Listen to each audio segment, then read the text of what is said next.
সাথে বুড়া বাবার মাথায় জলাভিষেক করতে। আর রাক্ষসী মাতা নিকোষা সে চলেছে তার সৈন্য সামন্ত নিয়ে সেই বীর হনুমানকে হত্যা করার জন্য। এখন আমরা কি করি দেবগণ? এসো এসো দেবগণ, মনে পড়েছে আমাদের দেবগুরু বৃহস্পতি রয়েছেন, তাকে একবার স্মরণ করি। সেই দেবগুরু বৃহস্পতি আমাদের যা বলবেন আমরা তাই করবো। কোথায় গুরুদেব?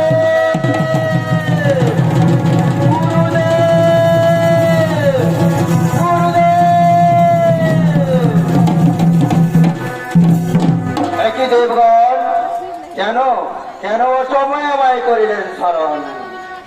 ওগো দেবগুরু বৃহস্পতি, আপনি তো জানেন, আপনি তো সবই জানেন। ওই হনুমান জন্মেছে, ওই হনুমান যাচ্ছে তার মায়ের সঙ্গে ওই কৈলাস পর্বতে শিবের মাথায় জলাভিষেক করার জন্য।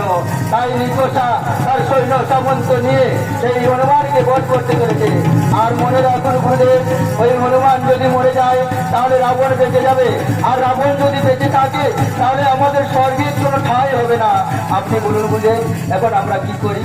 ও এই কথা দেবগণ, আমি বুঝতে পেরেছি দেবগণ তোমাদের মনের অবস্থা।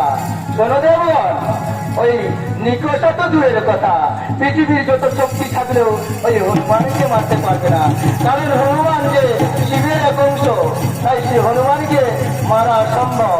তোমরা মনে করে চিন্তা করো না, যাও তোমরা দেবসভায় যাও, আমি যাবো যেমন করে হোক ওই নিকোষাকে আটকাবো আর তাকে হনুমানকে রক্ষা করবো। তাই হবে গুরুদেব, তাই হবে। আসুন গুরুদেব, আসুন। প্রণাম চরণে গুরুদেব, প্রণাম চরণে।